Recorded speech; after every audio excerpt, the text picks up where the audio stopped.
Good morning. Today we're going to talk about World Englishes and World Spanishes as part of Language and Globalization project. My name is Daniela Duarte and I hope you enjoyed this presentation. Today's agenda. Today we're going to be talking about World Englishes and World Spanishes. When talking about World Englishes, we're going to be defining it, understanding the history, also identifying the domains proposed by Crystal, how linguistics have um, categorized the speakers in the concentric circles, some variations of the language, the post-colonial Englishes, a dynamic model proposed um, recently, and we're going to be talking and predicting about how would be English in the future. And on the other hand, we have World Spanishes. We're going to be identifying the countries in where Spanish is spoken, how is the history, how it was spread all around the world, the variations that we can find, the reasons why it is used, and we're going to close with a conclusion and a proposal for Colombia. And of course, we have here the references. So first, English is the native language of between 300 and 400 million people, which means that there is 5% of the world's total population speaking in English. Why? Because it is considered a lingua franca, as it allows us to communicate and to explore knowledge in different parts of the world. There are some linguists that assure that English is weird. Why? Because the way in which it was created. We have various German, Nordic, and Romance roots. And of course, it's important to talk about the invasions throughout history. These help us remember how important is history in regard to the language evolution. And also it's necessary to talk about this because this helps us understand how English work and why there is some complicated blending of phonetics, vocabularies, tenses, and syntax. Some linguistics estimate over 1 billion people speak English as a second language. And there is an important fact about the speakers. They assure that English speakers in India are more than in Canada and UK combined. So this makes me wonder about what does it mean to be really English speaker and native English language speaker. Why, if India is the one having more speaker, is not the one standardizing the language? So we're going to be discussing about this, and it's important that you remember that if sometimes you're annoyed by someone's imperfect grasp of English, it's important to know that there are more people who have worked hard to learn it than there are people who grew up speaking it.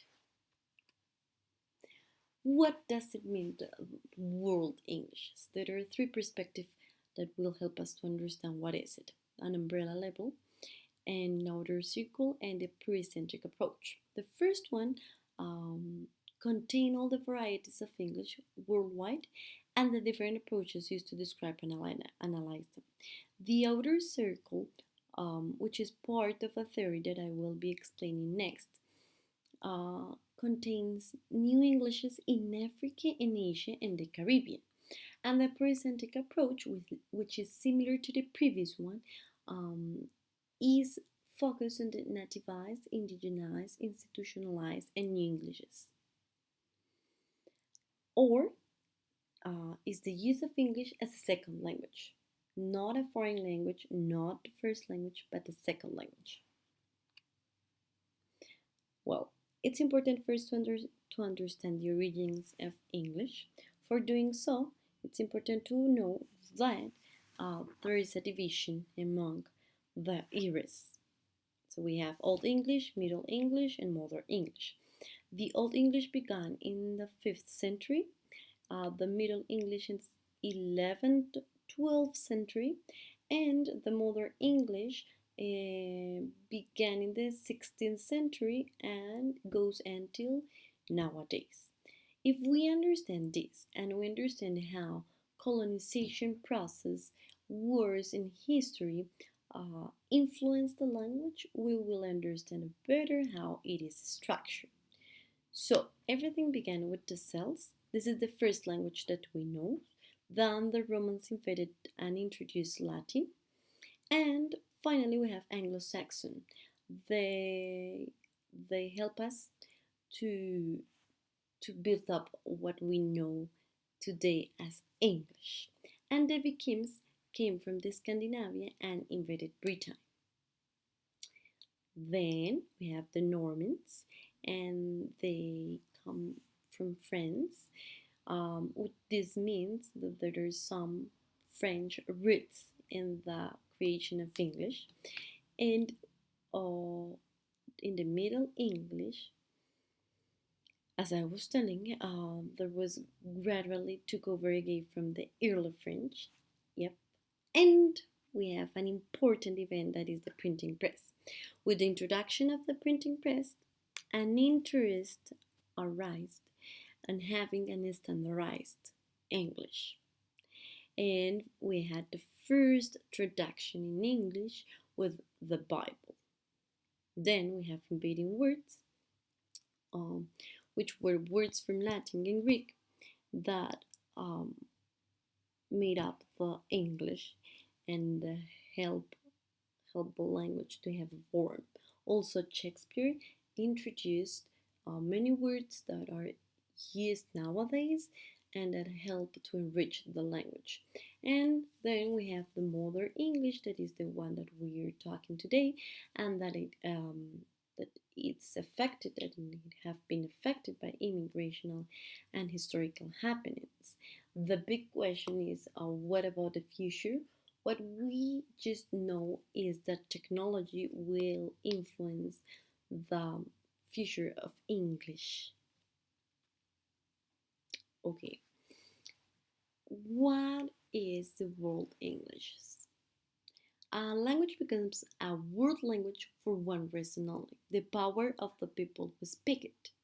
This was stated by Crystal, and the question would be, what does he means by power? Well, for explaining it, he described 10 domains: politics, economic, the press, advertising, broadcasting, motion pictures, popular music, travel and safety, communication system, and education. He assured that if we have power in this domain, the language will become into a world language. So let's understand it in detail. In politics, British Empire rose. This happened with English, of course, and the Union of International Association appeared thanks of this.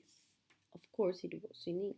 Then, in economics, in the 19th century, Britain had become the world's leading industrial and trading country, and economic imperialism and money talks appeared. This means that if countries wanted to um, make business with Britain, they should be able to communicate in English. In terms of the press, in 1856, the New York Association Press was created. So they were the first one writing and sharing their ideas in a newspaper. This gave them the power to communicate.